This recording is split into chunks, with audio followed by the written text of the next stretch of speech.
Detén el scroll. Imagina que la Biblia no solo se lee, se camina. Mapas antiguos, drones, ruinas y de pronto una pregunta que quema. ¿Estos lugares existieron o fueron solo historias para creer?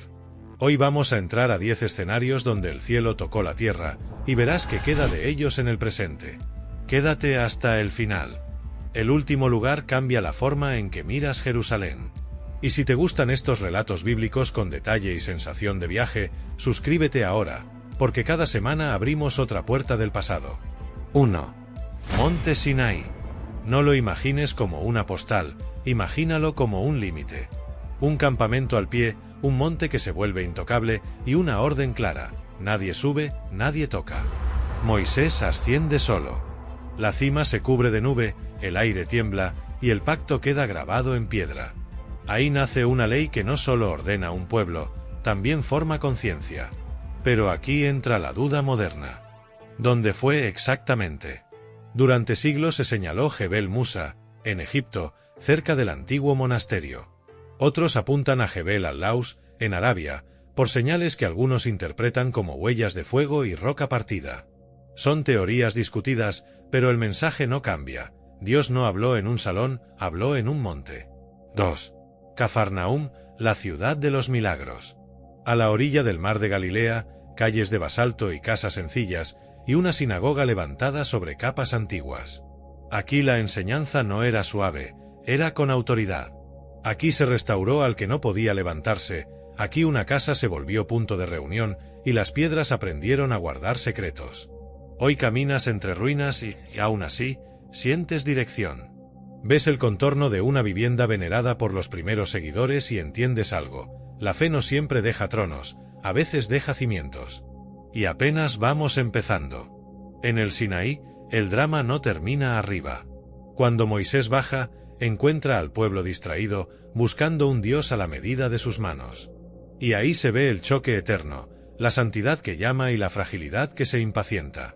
El monte se convierte en espejo, porque la alianza no se firma solo con truenos, se sostiene con obediencia diaria. En Cafarnaúm, la historia también tiene contraste. Un lugar tocado por prodigios puede volverse común para quien se acostumbra. Por eso, el relato bíblico muestra que no basta con ver. Se necesita responder. Y ese detalle vuelve cargadas de sentido las ruinas. No son piedras bonitas, son recordatorios de decisiones. En este viaje vamos a alternar dos planos. Cómo era, con su escala y su vida. Y cómo es hoy, con silencio y polvo. Porque hay sitios donde la ausencia habla. Y en el siguiente punto, lo que vas a ver es lo opuesto a Cafarnaúm, un pueblo pequeño, sin prestigio, donde nadie esperaba que naciera algo eterno. Respira y guarda esta idea: la Biblia no se queda en el papel cuando encuentras coordenadas. Se vuelve mapa interior. Ahora sí, vámonos al tercer lugar. Nazaret, el taller, el silencio, la vida escondida. Y te prometo algo. Cuando termines este recorrido, vas a leer los evangelios como si tuvieras tierra en las manos. Corte. Y no apartes la vista, porque esto apenas se abre hoy, aquí, ya. 3. Nazaret. El nombre suena pequeño, y esa es la clave. Cuando alguien dijo "de ahí no puede salir nada bueno", estaba describiendo la reputación del lugar. Era una aldea sin poder, sin templo, sin prestigio. Y precisamente ahí, en calles polvosas y casas cavadas en roca, Dios decidió esconder su mayor obra. Las excavaciones han mostrado que en el siglo I existía una comunidad rural, cisternas, herramientas de agricultura, cuartos simples. Nada de palacios. Y aún así, bajo capas de construcción posterior, se preservó la memoria de una vivienda venerada desde muy temprano. No hay letrero que diga "aquí", pero el patrón es claro: la fe guardó un lugar humilde como tesoro. En Nazaret la grandeza no hace ruido. Es el taller, el oficio, la espera. Es la vida cotidiana preparando un llamado. Es aprender que Dios no necesita escenario para hacer historia. A veces su estrategia es lo contrario: pasar desapercibido para que el corazón sea probado. Y de ese silencio, el Evangelio brota como luz. 4. Monte Moría. Cambiamos de escala, pero no de tensión. Aquí no hay aldea, hay una cumbre de decisión. La escena es corta y afilada. Un padre sube con su hijo, madera al hombro, y una pregunta que se repite en cada paso. ¿De verdad confías cuando el costo no tiene explicación? El relato no se trata de crueldad, se trata de entrega. En la cima, Abraham recibe una provisión inesperada.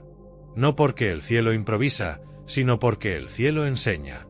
Dios proveerá se vuelve frase eterna. Y siglos más tarde, ese mismo monte vuelve a ser centro. David compra un terreno para levantar un altar. Salomón edifica el templo. Moría se convierte en punto de convergencia, promesa, intercesión, adoración. ¿Y qué queda hoy? Sobre esa altura, la ciudad de Jerusalén sigue respirando historia y tensión.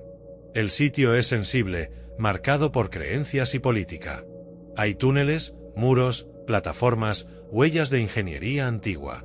No puedes excavar todo, pero puedes entender el símbolo. Lo que se entrega en Moría cambia la narrativa de todo lo que viene. Y desde aquí el viaje se acelera. Porque si Moría habla de fe, el siguiente lugar habla de obediencia colectiva.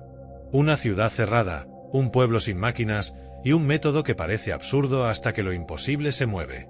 Moría también enseña algo incómodo. La fe verdadera no se mide por emociones, se mide por pasos cuando nadie aplaude. Por eso este monte atraviesa siglos. Allí se sembró una figura, y más adelante, cerca de esos mismos caminos, el lenguaje del sacrificio alcanzaría su cumplimiento. No como ritual, sino como salvación.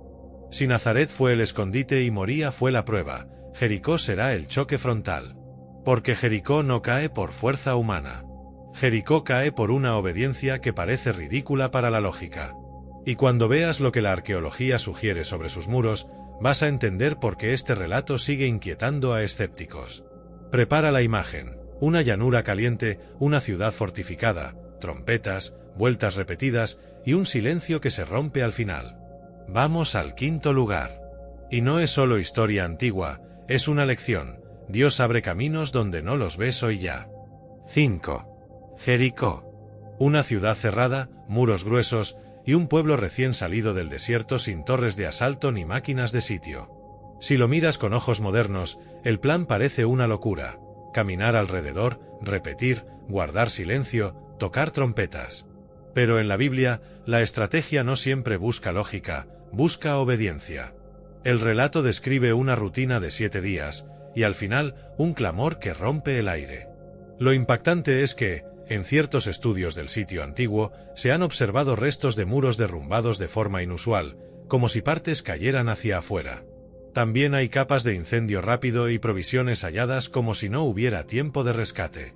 No todo es conclusión definitiva, pero sí es suficiente para que la pregunta permanezca: ¿fue azar o fue un tiempo exacto? Hoy, en Telé Sultán, los visitantes ven ruinas, torres enterradas y estratos de miles de años. Pero la escena bíblica no se ve con ojos de turista. Se ve con ojos de fe. Una fortaleza cae cuando el pueblo escucha. Jericó no solo habla de muros físicos. Habla de muros internos que se caen cuando obedeces aún sin entender. 6. Babilonia y la Torre de Babel. Aquí la historia cambia de tono.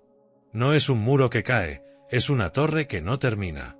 La humanidad se une, habla una sola lengua, y decide levantar un monumento para hacerse un nombre. No buscan a Dios, buscan reemplazarlo. Y el relato muestra un juicio distinto: no cae fuego, cae confusión. En Mesopotamia, las ruinas de la antigua Babilonia aún impresionan. Se han identificado bases enormes de zigurat, como Etemenanki, asociado en tradiciones posteriores con esa idea de tocar el cielo. Tablas antiguas hablan de niveles y altura que, para su tiempo, era ambición pura. Sea que Babel apunte a un edificio concreto o a un sistema humano, la lección es la misma. Cuando el orgullo dirige, la unidad se vuelve peligrosa. Y aquí viene lo inquietante. Babel no se destruye por falta de talento. Se detiene por intervención divina. Dios corta la obra al tocar lo más básico, el lenguaje. Y de esa fractura nacen naciones, culturas, fronteras. La Biblia no lo presenta como castigo caprichoso, sino como freno a una idolatría colectiva. Del orgullo pasamos al juicio moral. Porque el séptimo lugar no es una torre, son ciudades que se borran del mapa y se vuelven advertencia. Prepara el desierto salado. Vamos hacia Sodoma y Gomorra. Babel también deja una pregunta actual. ¿Qué construimos cuando decimos sin Dios podemos? Proyectos enormes pueden verse impecables por fuera y vacíos por dentro. Por eso la historia no se queda en ladrillos, se vuelve espejo. La confusión no siempre cae como milagro visible, a veces cae como división, como pérdida de sentido, como incapacidad de entenderse aún hablando. En el siguiente punto la tierra cambia por completo. Dejamos el río y la arcilla, y entramos a una región donde el suelo es áspero, el aire arde y el paisaje parece recordar un juicio. Hay teorías, debates y hallazgos que algunos leen como señal de calor extremo. Lo único seguro es esto: el texto bíblico no lo cuenta como leyenda, lo cuenta como advertencia. Y el silencio pesa. Ya. 7. Sodoma y Gomorra. Durante siglos se habló de ellas como símbolo, como advertencia moral, como historia imposible. Pero cuando miras la región al sur del Mar Muerto, entiendes por qué el debate no se apaga. Es una tierra salada, estéril, donde el viento levanta polvo fino y el paisaje parece castigado. El relato bíblico describe una destrucción repentina, como si el juicio viniera desde arriba. En tiempos recientes, se han propuesto sitios y capas arqueológicas que algunos relacionan con calor extremo y devastación súbita. Hay investigaciones discutidas, teorías de explosión atmosférica y hallazgos que se interpretan de distintas maneras. Por eso conviene ser honestos. La arqueología aporta pistas, pero no siempre firma conclusiones. Aún así, el punto del texto es claro. Hay momentos en que la corrupción se normaliza tanto que deja de verse. Y cuando eso pasa, el juicio no llega como sorpresa, llega como resultado. Sodoma y Gomorra se vuelven espejo para cualquier época que confunde libertad con destrucción. Y también recuerdan algo más: Dios escucha la intercesión y sabe rescatar al justo aún en medio del colapso. Hoy, la zona conserva rastros de sal, formaciones extrañas y un silencio que intimida. No necesitas ver fuego para sentir advertencia. Hay lugares donde la geografía predica. Y aquí la predicación no es suave. Megiddo. En hebreo, Har Megiddo. Para muchos, la palabra Armagedón nace aquí, en una colina que no parece gran montaña, pero que guarda capas y capas de ciudades antiguas. Más de 2 decenas de estratos superpuestos, como si cada guerra dejara una página enterrada.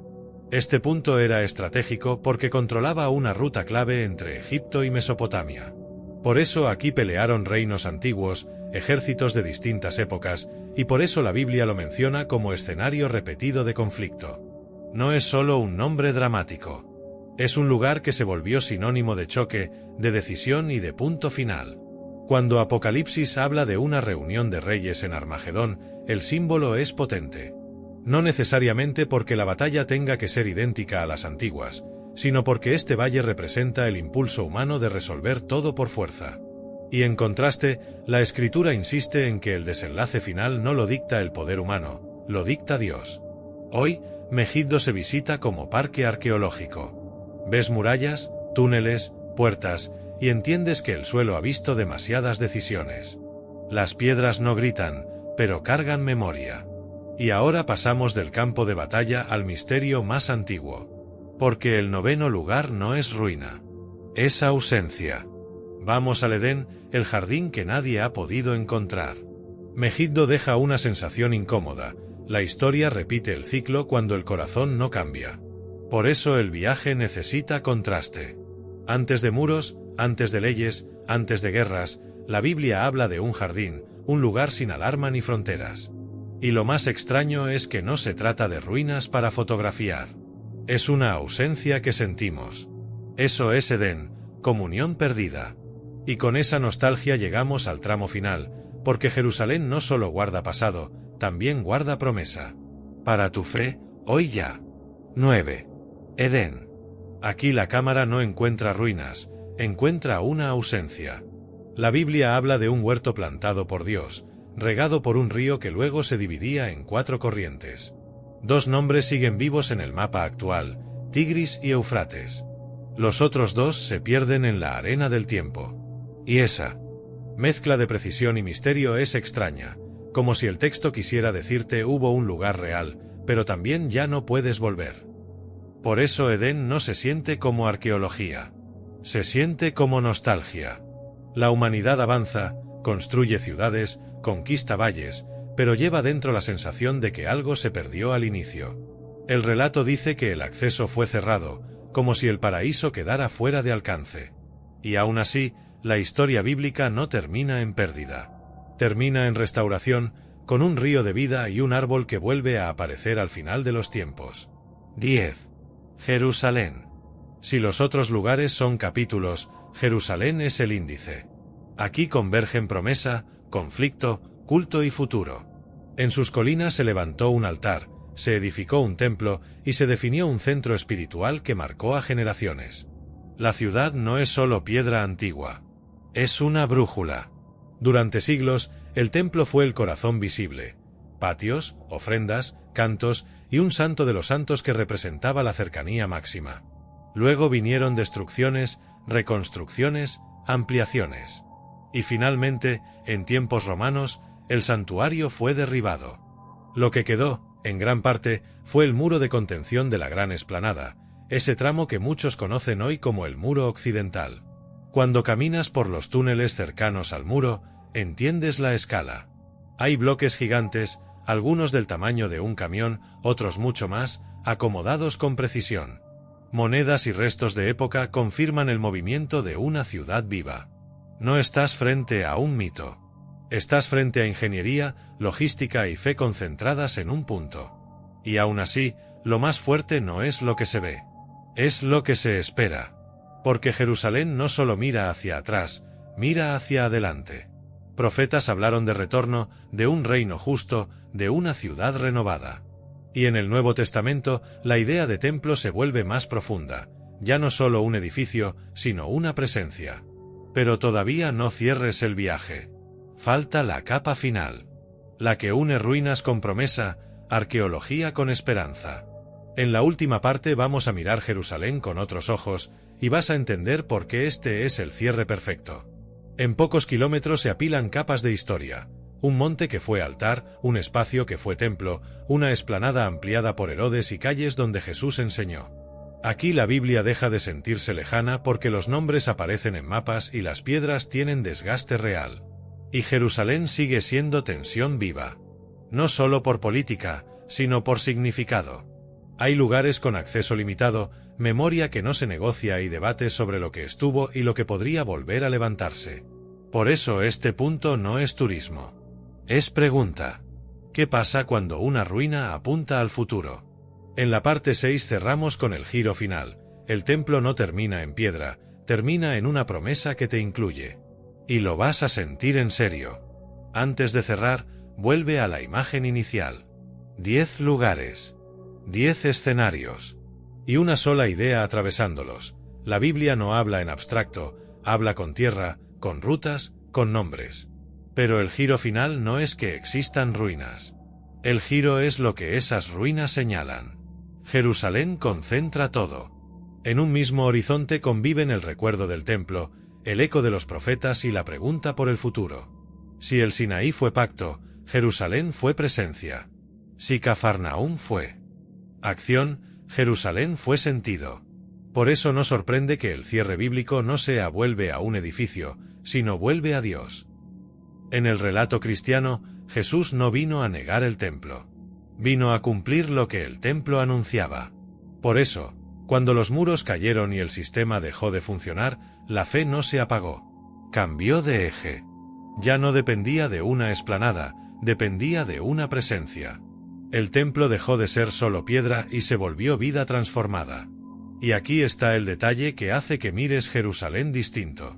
La Biblia termina con una ciudad que desciende, una Jerusalén nueva, donde ya no hay distancia, donde el acceso no está filtrado por patios, donde la comunión se vuelve total. Lo que Edén perdió, esa ciudad lo restaura. Lo que Sinaí inició, esa ciudad lo completa. Por eso el viaje no es turístico, es profético. Ahora mira los 10 lugares como una ruta del corazón. Sinaí, Dios habla. Cafarnaúm, Dios actúa. Nazaret, Dios se esconde. Moría, Dios prueba y provee. Jericó, Dios derriba lo imposible. Babel, Dios frena el orgullo. Sodoma, Dios advierte. Megiddo, Dios juzga la violencia. Edén, Dios recuerda el origen. Jerusalén, Dios promete el destino. Y si te preguntas qué queda hoy, la respuesta es doble. Quedan piedras, sí. Quedan muros, túneles y ruinas. Pero queda algo más fuerte, una voz que sigue llamando. Hoy, si escuchas, dice la Escritura, no endurezcas. Porque los lugares fueron sagrados por una razón, allí Dios se manifestó. Y hoy quiere manifestarse en ti, no como museo, sino como vida. Si este viaje te ayudó a creer con más claridad y a imaginar la Biblia con más detalle, suscríbete al canal y activa la campana. Deja en comentarios cuál de los 10 lugares te sacudió más y qué tema quieres para el próximo episodio. Y comparte este vídeo con alguien que necesita ver que la fe también tiene huellas. Esto fue solo el inicio.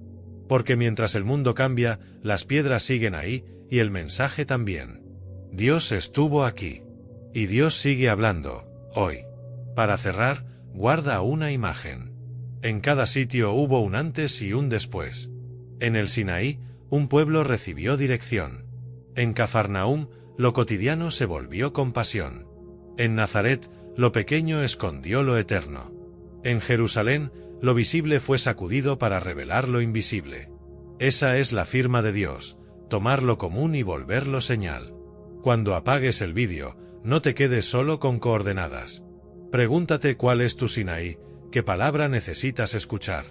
¿Cuál es tu Jericó, qué muro debe caer? Porque el mismo Dios que tocó la tierra en estos lugares sigue buscando corazones disponibles. Nos vemos en el próximo episodio.